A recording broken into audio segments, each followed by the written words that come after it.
복이 있는 하루가 되시기를 축복합니다. 오늘 함께 보실 하나님의 말씀은 갈라디아서 6장 12절에서 14절 말씀입니다.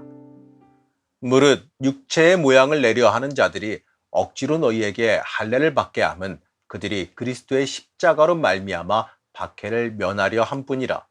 할례를 받은 그들이라도 스스로 율법은 지키지 아니하고 너희에게 할례를 받게 하려 하는 것은 그들이 너희의 육체로 자랑하려 함이라. 그러나 내게는 우리 주 예수 그리스도의 십자가 외에는 결코 자랑할 것이 없으니 그리스도로 말미암아 세상이 나를 대하여 십자가에 못 박히고 내가 또한 세상을 대하여 그러하니라.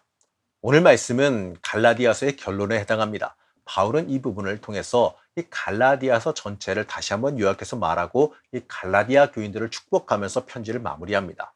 바울은 다시 전체를 요약하면서요, 갈라디아 교인들에게 이 편지의 내용을 중요하게 받아들이기를 원했습니다. 바울은 전문적인 필사를 통해서 대필하여 편지를 보냈습니다. 이 당시 문화 자체가 이 전문적인 대필자가 대필하고 마지막에 서명하여 보내는 것이 일반적이었기 때문에 그렇습니다. 그런데 바울은요, 11절에서 이렇게 말합니다. 보십시오. 내가 여러분에게 직접 이렇게 큰 글자로 적습니다. 이 부분은 바울이 친필로 직접 적었다는 뜻이지요. 이유는 그 정도로 중요도가 높은 것이니까 중요하게 여겨달라는 뜻입니다. 바울은 12절에서 17절에 걸쳐서 편지의 내용을 두 가지로 요약해서 말해줬습니다. 먼저 12절에서 13절에 걸쳐서 유대주의자들의 정체를 다시 한번 밝힙니다. 육체의 겉모양을 꾸미기 좋아하는 사람은 여러분에게 할례를 받으라고 강요합니다. 그것은 그들이 그리스도의 십자가 때문에 받는 박해를 면하고자 하는 것입니다. 할례를 받는 사람들 스스로도 율법을 지키지 않으면서 여러분에게 할례를 받게 하려는 것은 여러분의 육체를 이용하여 자랑하려는 것입니다. 이 유대주의자들이 할례와 율법을 강요한 이유가 영적인 것이 아니라 육적인 것에 있음을 밝히는 거죠. 하나님을 기쁘시게 하기 위해서가 아니라 사람을 기쁘게 하기 위한 것이었음을 말하는 겁니다.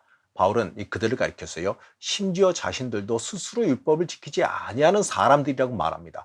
아니, 자신도 제대로 지키지 못하면서 갈라디아 교회 교인들 앞에서 자신을 높이기 위해서 행한 일에 불과하다, 이런 겁니다. 한마디로요, 잘 모르는 갈라디아 교인들 앞에서 자기 잘난 척하기 위해서 뭔가 좀 특별하게 아는 척한 것에 불과하다, 이런 뜻이지요. 우리는 교회에서요, 이런 사람들을 종종 만날 때가 많습니다.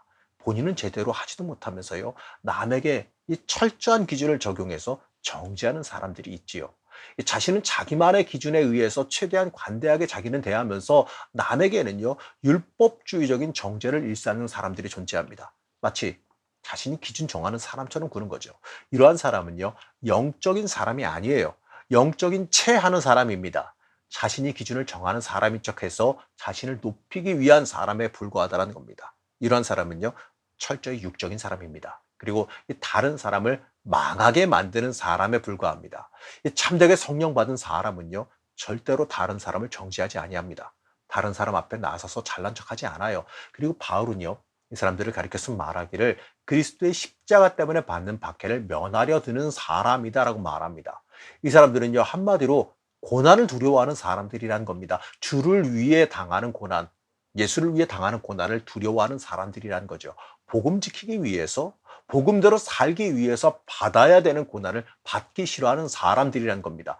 외적으로 남에게 칭송받는 부분은요, 열심을 냅니다. 자신이 높아지는 부분에는 열심을 내요. 하지만 보이지 않는 경건에 대한 부분, 자기 희생에 대한 부분에는 전혀 관심이 없습니다. 이들은 그저 남에게 보이는 율법 예식에만 앞장서서 행했고 그들에게만 강요했습니다. 하지만 그 속에요, 참되게 지켜야 되는 율법은 전혀 지키지 않은 사람들이었습니다. 그저 남에게 보이는 것, 그것만이 중요한 사람들이죠. 이 사람들은요, 유대인들 앞에서 유대인들을 만족시키는 데에만 관심이 있었어요. 그저 자신의 명성, 자기 이름 나는 것, 이것만 관심이 있었다는 겁니다. 참된 그리스도인의 가르침과 구원에 대해서는 전혀 관심이 없었습니다. 이러한 사람들은요, 미안한 얘기지만 신앙인이 아니에요. 자기 자랑하는 사람에 불과합니다. 성령 받지 못했고 예수님 만나지 못한 사람들이 자기 높이는 데만 관심이 많은 겁니다. 참되게 성령 받고 예수를 만난 사람들을, 그러한 사람들은요, 자기를 높이고 자랑하는 게 아니라 나를 낮추고 예수를 높이고 예수를 자랑하는 겁니다. 나를 최대한 낮추고 예수가 드러나는 데에 관심이 가는 거죠. 이러한 사람들이 믿음의 사람입니다. 성령 받은 사람은 고난을 두려워하지 않습니다. 복음대로 살기 위해서 감수해야 될 것을 두려워하지 아니합니다. 예수가 생명되어 살아가기 때문에 그렇습니다. 무엇이 인생에 중요한지를 너무나도 잘 알기 때문에 그렇습니다. 복이 어디서 오는지, 복이 어디서 오는지, 뭐가 복인지를 너무나도 잘 알기 때문에 그렇습니다. 세상의 소리, 우리를 미혹하게 하는 그 소리, 우리를 하나님과 멀어지게 만드는 그 소리에 속지 마시고 오직 예수님만 바라보시고 예수님만 높이며 살아가시기를 바랍니다. 이제 바울은요, 이 두 번째로 14절에서 17절에 걸쳐서 새 창조의 삶을 살아가라라고 우리에게 권면합니다. 14절 말씀입니다. 그런데 내게는 우리 주 예수 그리스도의 십자가밖에는 자랑할 것이 아무것도 없습니다. 그리스도로 말미암아 내 쪽에서 보면 세상이 죽었고 세상 쪽에서 보면 내가 죽었습니다. 바울은요, 15절에서 새롭게 창조되는 것, 거듭나는 것이 중요하다고 말합니다. 그러면요, 이렇게 새롭게 창조되는 것, 거듭난다라는 게 뭘까요? 14절을 읽은 것처럼 우리 인생의 자랑이 예수 그리스도의 십자가로 변하는 겁니다. 오늘날에 우리에겐요, 십자가가 성스러운 표징처럼 되어졌지만 바울 당시 헬라 문화에서는요, 십자가는 실패와 저주의 상징이었습니다. 그래서 유대인 출신의 교인들은요, 복음은 받아들여도 십자가를 부끄럽게 여겼고 유대인의 박해를 피하기 위해서 그리스도의 신앙에 모세의 율법 준수를 덜하던 겁니다. 하지만 바울은요, 십자가를 영광스럽게 여겼습니다.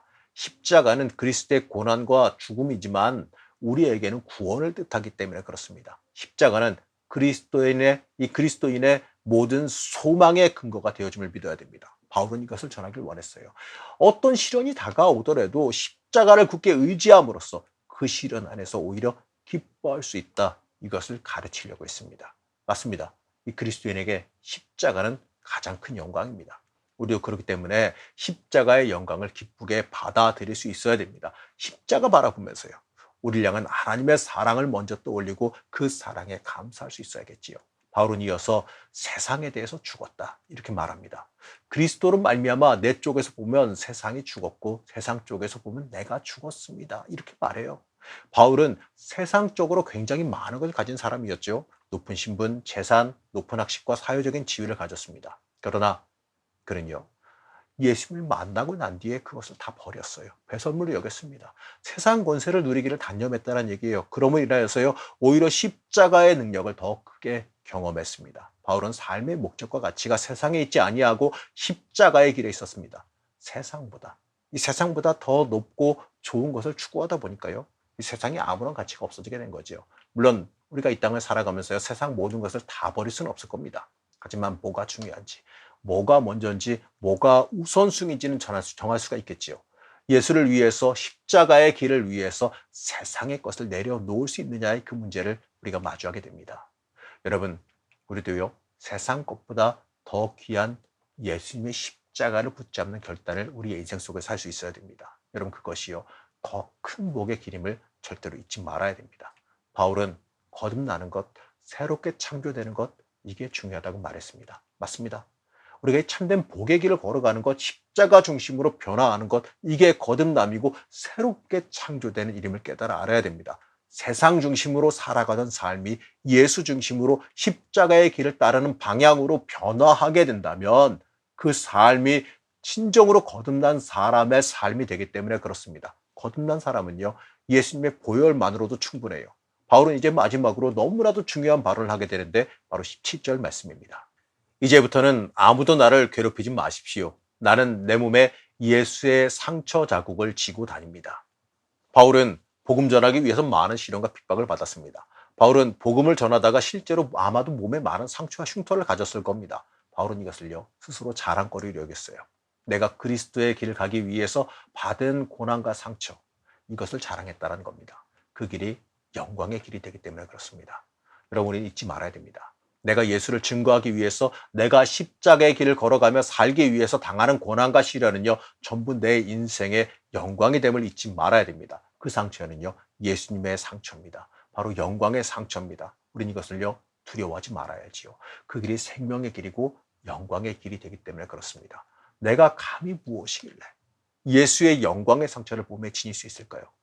여러분 그 자체가 내 인생의 큰 영광으로 받아들일 수 있어야 됩니다. 여러분 그게 거듭난 사람, 새롭게 창조된 그리스도인의 모습입니다. 사랑하는 성도 여러분, 세상 물질이 넘치고 세상적으로 높아진다고 그게 내 인생의 영광이 되지 않아요.